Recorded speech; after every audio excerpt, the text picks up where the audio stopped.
তো বন্ধুরা, যদিও ভয়েসটা দেওয়া ছিল, বুঝতেই পারছো চারিদিকে দুর্গাপূজার জন্য এত জোরে জোরে মাইক বাজছে, তাই অরিজিনাল ভয়েসটাকে আবারও কাটতে হলো।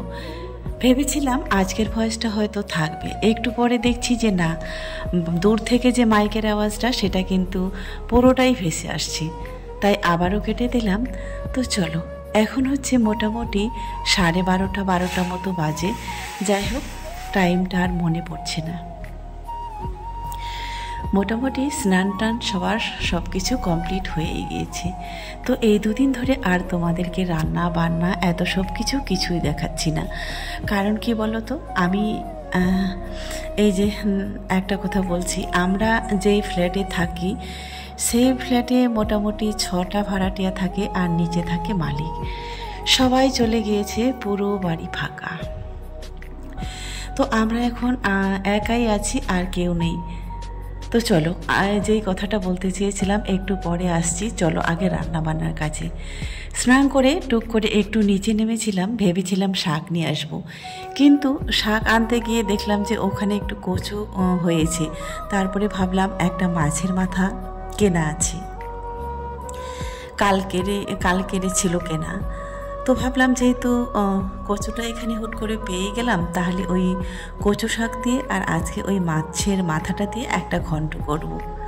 এই জন্য শাক আর আজকে নিয়ে এলাম না। দেখা যাক, মোটামুটি কালকের মধ্যে আনতে পারি। শাকগুলো দেখে এখন প্রচুর লোভ হচ্ছে। কারণ কি বলতো, ওই যে পোকা লেগে গেছিলো, সেই পোকাগুলো ছাড়িয়ে এখন খুব সুন্দর সুন্দর ডালপালা হয়েছে। শাকটা দেখেই লোভ লাগে, তার মধ্যে তো দেশি শাক, যেটাতে কোনো মানে সার টার ব্যবহার করা হয়নি, তাই না? তো চলো, এই কচুটা কাটছি, রিয়া ক্যামেরা করে দিচ্ছে। এই নাইটিটা যেটা পরে আছি, তো ওইটা হচ্ছে ওই ছোট বাজার থেকেই কিনেছিলাম। তো আমি কিন্তু গোপাল স্টোর আর ভুতরা ছাড়া কাপড় কিনিনি, অনেক আগে বলেছিলাম। কালারটা খুব ভীষণ সুন্দর লেগেছিল, ভালো লেগেছিল।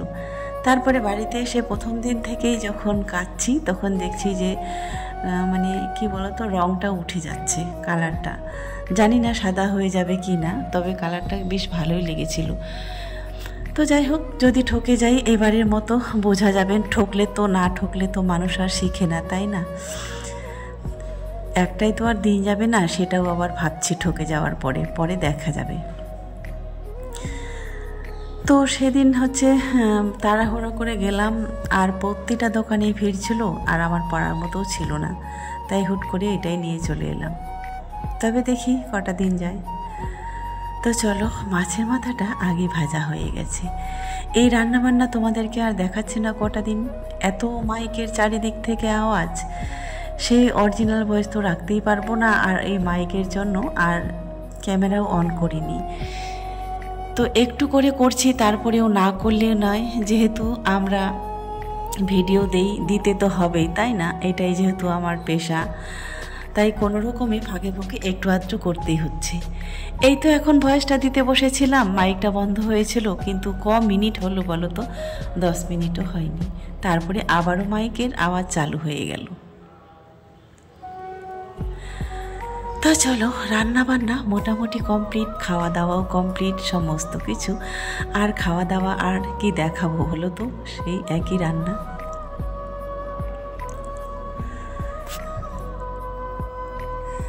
রাজিয়ার হচ্ছে প্রতিদিনই বিছানা গোছানো আর ঘর দুয়ার গোছানো, এটাই, আর কোনো কিছু নেই। তো খাওয়া দাওয়া মোটামুটি আমাদের হয়ে গিয়েছিল। এই কচু শাকটা রান্না করেছিলাম, একটাই তরকারি ছিল আজকে, আর কোনো কিছুই করিনি। এই ভিড়ের মধ্যে, আর যেহেতু যেখানে আমি বাজার যাই সেই বাজারের ভিতরেই দুর্গাপুজো, এই বাজারের ভিড়ের জন্য আর যাওয়াও হয়নি। ভাবছি এই কটা দিন আগে কাটুক, তারপরে যাব। তবে খাওয়া দাওয়ার পর কিন্তু একটু রেস্ট নিচ্ছিলাম, বাসন টাসন সমস্ত কিছু পড়েছিল, তো ভাবলাম একটু পরেই ঘুম থেকে উঠে মাজবো। তো চলো, ঘুম থেকে উঠেছি, এবারে হচ্ছে মাজামাজির পালা। সমস্ত কিছু মেজে পরিষ্কার করে রেখে দেব। তারপরে যদি বিকালে যেতে চায় ওরা, যদি মন করে, তাহলে আবারও যেতে হবে ওদের সঙ্গে। আসলে আমার যাওয়াটা ম্যাটার করে না, ওরা যদি বলে আমি যাব, তো ওদের সঙ্গ দিয়েই যেতে হয়, এটাই আর কি সব থেকে বড় কথা। আমার আর ঘোরাঘুরির অতটা ইন্টারেস্ট এখন আর এই বয়সে এসে নেই। তারপরেও কিন্তু ওদের দুজনের জন্য ভাবতে হয়, ওদের মন কি চায়, ওরা কখন কি চায়। তবে হ্যাঁ, যেটা রাখার মতো বায়না সেটা কিন্তু রাখি, প্রতিটাই রাখতে হবে তেমন কোনো মানে নেই। তো যেহেতু সবার বাচ্চা ঘুরতে যাচ্ছে, তাই এক আধ দিন এতটুকু তো করতেই পারি ওদের জন্য, তাই না? এই বয়সে প্রত্যেকটা বাচ্চারই একটা ঘোরার একটা ইন্টারেস্ট থাকে। এই সময়টা পার হয়ে গেলে হয়তো ওরাও কোনো দিনও বলবে না আমরা ঘুরতে যাব, কিংবা আমি ঘুরতে যাওয়ার ইচ্ছে হয়েছে, না গেলে চলবে না। এই কথাগুলো হয়তো ওদের মন থেকেও একদিন মুছে যাবে। তারপরে সমস্ত কাজ রেডি করে রাখবো। যদি হুট করে আবার এনার্জি হয়ে যায় ওদের যে যাব, তাহলে তো ওদের সঙ্গে সঙ্গে যেতেই হবে। হ্যাঁ, ওরা আবার নাচর বান্ধা, একা কোনো দিনও যাবে না আমি না গেলে। যতই বলি না কেন, আমাকে ছাড়া এক পাও হাঁটতে পারবে না দুজনেই। আমি যদি বলি যে যাব না, তাহলে কিন্তু ওরাই যাবে না। তারপরও আমাকে ভাবতে হয়, যেহেতু বাচ্চা দুটো যেতে চাইলো আর আমি সঙ্গে যাব না, কেমন হয় তাই না? পরে হয়তো আমার মনটাই পস্তাবে, এটাই হচ্ছে কথা। তো চলো, তোমাদেরকে যে কথাটা বলতে চেয়েছিলাম তো সেটাই আসি। পুরো বাড়িটা ফাঁকা, এই ফ্ল্যাটটা পুরো ফাঁকা। এমনিতেই আমাকে একটু ভয় ভয় লাগছিল, যে কারণ কি বলতো, এত বড় 3 তলা একটা ফ্ল্যাট, তারপরে যদি কেউ না থাকে, পুরোটাই ফাঁকা, সবার উপরে আমরা থাকি। যখন নিচ থেকে নামতে নামতে যাই, দেখি 2 তলায় আছে, 3 তলায় আছে, একেবারে নিচের তলায় আছে। দেখতে দেখতে গোটা বাড়িটা মানুষজনে, সবসময় একটা আওয়াজ, মানুষের কোলাহল দিয়ে এমনিতেই একটা ভয় কেটে যায়, কোনো ভয়ই থাকে না। তারপর তো তোমরা মোটামুটি সবাই জানো, 2 মেয়েকে নিয়ে আমি একাই থাকি। তো যদিও সব কথা সোশ্যাল মিডিয়ায় শেয়ার করা যায় না, তারপরেও বলি যে সঙ্গে ওরা যদি থাকে নিচতলায় কিংবা দোতলায়, তাহলে অনেকটা একটা সাহস হয়। কারণ দেখো, আমার বাড়িতে হয়তো কোনো পুরুষ মানুষ থাকে না, আমি একাই থাকি। ওদের ভরসা দিয়ে কিন্তু আমার ভরসা কিংবা ওদের সাহসে একটা সাহস হয়, তাই না? এবার হ্যাঁ, কিছু হবে না, হয়নি কোনো দিনও। তারপরেও আর কি, যেহেতু এটা একটু উল্টো সাইডে এই ফ্ল্যাটটা একবারে, আর আশেপাশে বাড়ি আছে কিন্তু সামনের দিকটায় নেই, অনেকটা দূরে যেতে হবে, ফাঁকা। সেই জন্য একটু ভয় ভয় লাগছিল আর কি। তারপরে ভাবছিলাম নিচে তো মালিক আছে, কিসের ভয়। তারপরে আজকে হুট করে বাড়িওয়ালা মালিক দিদিটা যখন ডেকে কথাটা বলল, তখন থেকে তো আর ওই মানে আর কি বলবো, দুপুরবেলায় হুট করে আমাকে ফোন করলো, ফোন করে আমাকে বলছে যে আমরাও 2 দিনের জন্য চলে যাচ্ছি, কাল সকালে চলে যাব। আর তুমি হচ্ছে এই ভেতর দিকে সব সময় তালা লাগিয়ে রাখবে, আর জল নেওয়ার থাকলে নিয়ে নাও, আর ট্যাঙ্কি তো ফুল করে দিয়ে যাবে। যেহেতু আমরা একটাই ফ্যামিলি, আর এক ট্যাঙ্কি জলে মোটামুটি 2 দিন কেন 3 দিনে হয়ে যাবে আমার। মাঝামাঝি বা কত, 3 জনে স্নান করা, সেটাই আবার কত জল খরচা হয়। এই কথাটা যখন বলল, তখন ভাবলাম যে সত্যি আরোই তো একা হয়ে গেলাম।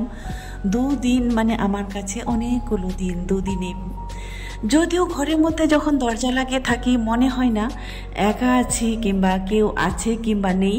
ভেতরে যখন ঢুকে যায়, তখন কিন্তু ওই কথাগুলো কিংবা ওই সিচুয়েশনটা আর ফিল করিনি, একা একা ফিল হয়নি। কারণ যে আমার রুমের ভেতরে যে আমরা তো একাই থাকি, আজকে কেন সারা জীবন, তাই না? তারপরে তখনই মনে হবে, যখন হয়তো নিচে কিছু আনতে যাব, কিনতে যাব, দরকার হয় না যে দেখো মাসকাবাড়ি বাজার করলেও হুট করে মনে হলো যে মুড়ি শেষ হয়ে গেছে কিংবা লবণ, হয়তো আর কিছুর জন্য, এরকম তো হতেই পারে প্রয়োজন, তাই না? একটা ফ্যামিলিতে যে আমি সমস্ত কিছুর প্রয়োজন মিটিয়ে উপরে উঠে গেলাম, সেটা কোনো দিনই হতে পারে না। কোনো কিছুর প্রয়োজন হতেই পারে নিচে নামার জন্য। আর যখনই দেখবো যে অন্ধকার, একা, তখনই কিন্তু ওইটা ফিল হবে। তো যাই হোক, এই কথাগুলারই বলা ছিল। এই হচ্ছে এই কদিনের পরিস্থিতিটা। চলো, সমস্ত কিছু মাঝামাঝি কমপ্লিট। তারপরে উনানটাও মুছে নিলাম, পুরো রান্নাঘর একেবারে নতুন ক্লিন করে নিলাম, চকচকে করে রান্নাঘরে। আর কোনো কিছুর এখানে ছিটিয়ে মিটিয়ে থাকলো না, সমস্ত কিছু কমপ্লিট। চলো এবার ন্যাকড়াটা হচ্ছে ধুয়ে দিলাম। আর ওই যে বলেছিলাম এই ইঁদুরের উৎপাতটা সমস্ত এখন বন্ধ করেছি। তবে কি বলো তো, তবে এখন এই উৎপাত থেকে বাঁচা গিয়েছে। আজকে দেখলাম আবার কোন দিক দিয়ে যেন ঢুকছে।